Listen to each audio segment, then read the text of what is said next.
तो दोस्तों आज इस वीडियो में हम लोग बात करने वाले हैं कुछ ऐसे स्टॉक्स के बारे में जिनमें एक अच्छी खासी गिरावट आई हुई है। काफ़ी सारे लोगों के सवाल आ रहे थे इन स्टॉक्स के बारे में।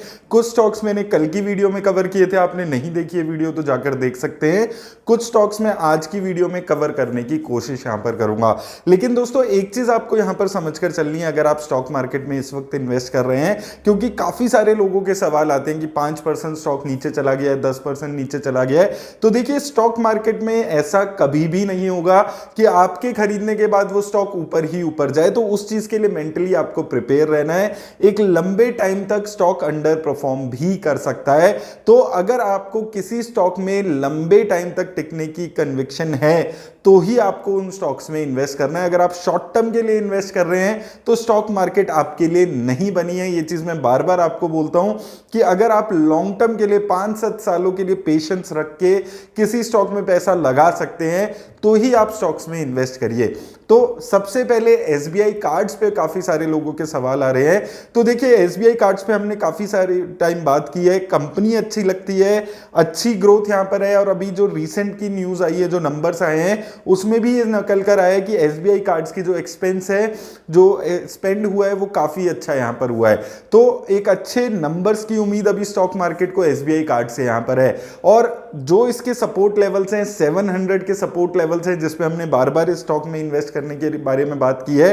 तो वो 700 के लेवल्स को आपको ध्यान रखना है। 700 के की सपोर्ट लेवल्स मिलते हैं, वहां पर आपको इन्वेस्ट करने के बारे में सोचना है। और ये स्टॉक बार बार अपॉर्चुनिटी आपको देता है 700 के लेवल्स पे, जहां पर एक लॉन्ग टर्म में भी आप देखेंगे तो अच्छा सपोर्ट यहां पर है। तो 700 के लेवल्स पे आता है तो इन्वेस्ट करने के बारे में आप देख सकते हैं, सोच सकते हैं। लेकिन उससे ऊपर 800 तक चला जाता है तो आपको इन्वेस्ट नहीं करना है। 700 के लेवल पे एक बहुत टाइम तक इस स्टॉक में अपॉर्चुनिटी पहले भी दी है, आने वाले टाइम में भी ये स्टॉक अपॉर्चुनिटी आपको देने वाला है। इसके अलावा लाइफ इंश्योरेंस सेक्टर को लेकर काफी सारे लोगों के सवाल आ रहे थे, क्योंकि फ्राइडे को जो लाइफ इंश्योरेंस सेक्टर था उसमें एक क्रैश देखने को मिला था। जितनी भी लाइफ इंश्योरेंस कंपनीज थी, HDFC life, ICICI Pru, LIC, सब में एक जबरदस्त गिरावट देखने को मिली थी। उसका दोस्तों सबसे बड़ा रीजन ये रहा है कि रिलायंस इंडस्ट्रीज ने अब अनाउंस किया है कि वो लाइफ और जनरल इंश्योरेंस के बिजनेस में भी एंटर करेंगे।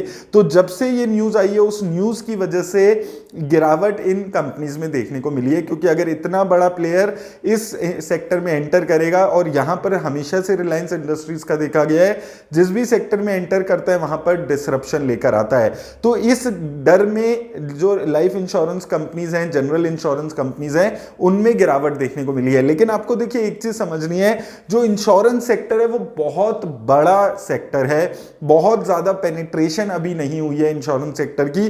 तो ऐसा नहीं होगा कि रिलायंस इंडस्ट्रीज एंटर भी करता है तो वो 50-60%, 70% स्टेक ले जाएगा। जो इंश्योरेंस सेक्टर की ऑलरेडी कंपनीज हैं, HDFC life, ICICI Pru, LIC, ये भी अपने आप में काफी बड़ी कंपनीज हैं। तो रिलायंस इंडस्ट्रीज के आने से बहुत ज्यादा इंपैक्ट यहां पर नहीं आएगा।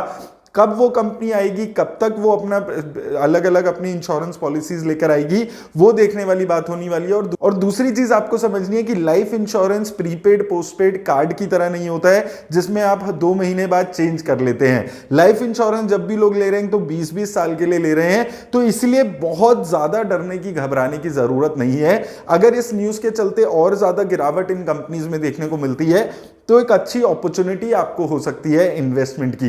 क्योंकि अगर आप रिसेंटली अगर मार्च के नंबर्स देखेंगे तो लाइफ इंश्योरेंस सेक्टर के जो प्रीमियम्स थे उसमें अच्छी खासी बढ़त देखने को मिली थी। आईसीआईसी प्रू लाइफ के जो नंबर्स आए हैं वो भी काफी अच्छे आए हैं, और यही उम्मीद है कि जो Q4 के एचडीएफसी लाइफ के नंबर आएंगे वो भी अच्छे आने की स्टॉक मार्केट को उम्मीद है। तो इन सब चीजों को आपको ख्याल में रखना है। एचडीएफसी लाइफ मुझे पर्टिकुलरली बहुत अच्छा लगता है, मैंने कई बार इसमें बात की है, मैं खुद भी इस कंपनी में इन्वेस्ट कर रहा हूं। 450 से 500 के लेवल्स में अच्छा खासा अपॉर्चुनिटी मिल रही है। फिर से गिरावट आकर ये 500 के नीचे जाता है शेयर, तो आपके पास अपॉर्चुनिटी है थोड़ा पैसा इन्वेस्ट करने की। तो वो चीज आपको समझकर चलनी है।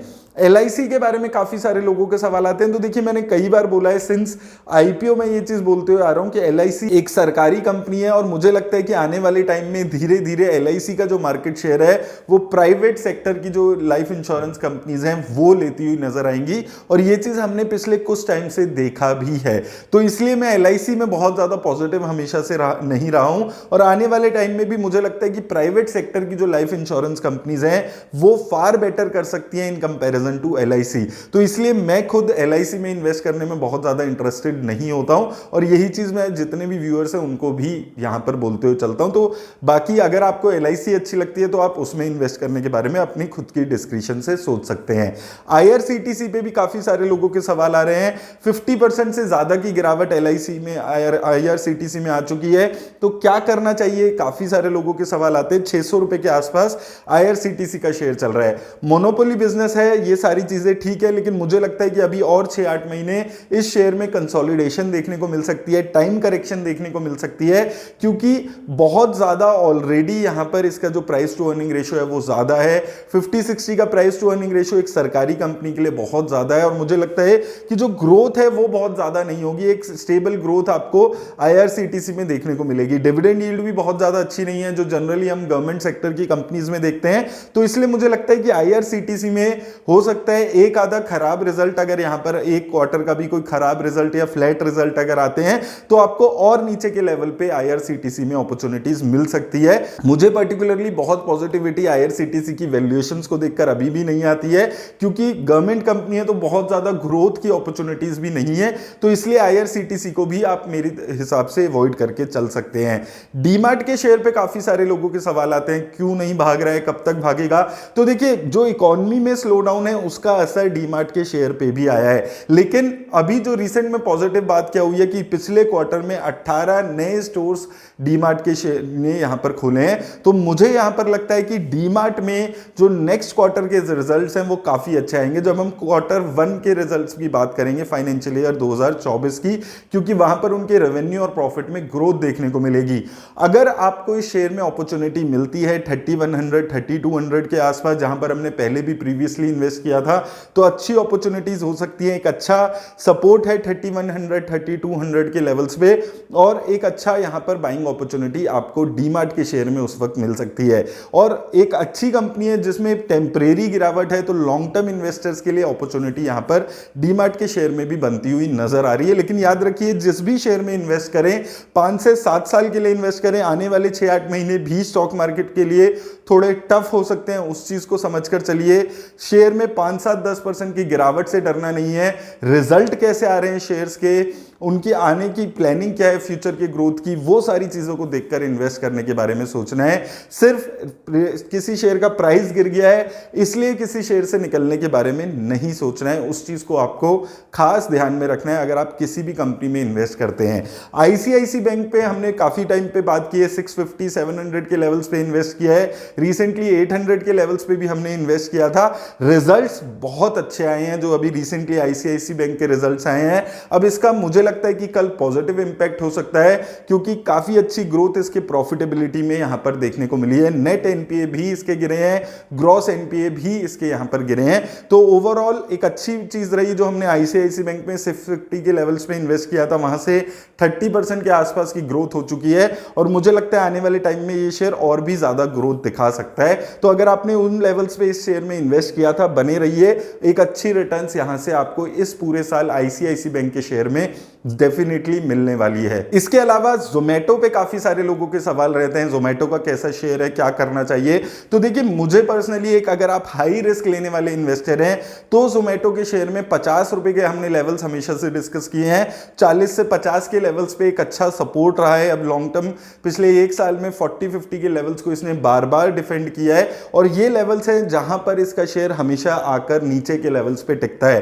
तो 40 से 50 के लेवल्स पे अगर ये शेयर आपको मिलता है है। डेफिनेटली हाई रिस्क पोर्टफोलियो में अगर आप इसको रखना चाहते हैं, 1-2% देना चाहते हैं, तो ये एक अपॉर्चुनिटी वहां पर भी बन सकती है। लेकिन डेफिनेटली अगर आप रिस्क ज्यादा लेने वाले इन्वेस्टर हैं तो ही जोमेटो का शेयर आपके लिए बना हुआ है। फंडामेंटल्स कैसे हैं, पॉजिटिव्स, नेगेटिव्स, इन पे मैंने सेपरेट वीडियो बनाई हुई है, आप जाकर वहां पर देख सकते हैं। तो ये कुछ शेयर्स हैं दोस्तों जिस पे काफी सारे लोगों के सवाल आ रहे थे। उम्मीद करता हूं आपको हेल्प मिलेगी। लेकिन याद रखिए, किसी भी तरह की इन्वेस्टमेंट की एडवाइस ये वीडियो नहीं देती है। सिर्फ ये सारे मेरे पर्सनल व्यूज हैं। आपको जिस कंपनी में समझ आती है बिजनेस, आप सिर्फ उस कंपनी में इन्वेस्ट करने के बारे में सोचें, और जहां पर आप लॉन्ग टर्म के लिए टिक सकते हैं, 5-7% की गिरावट से डर नहीं लगे, उन कंपनीज में इन्वेस्ट करने के बारे में सोचें। और अगर अभी तक आपने मुझे इंस्टाग्राम पे फॉलो नहीं किया है तो लिंक डिस्क्रिप्शन में दे दिया है, जाकर फॉलो जरूर करें। धन्यवाद।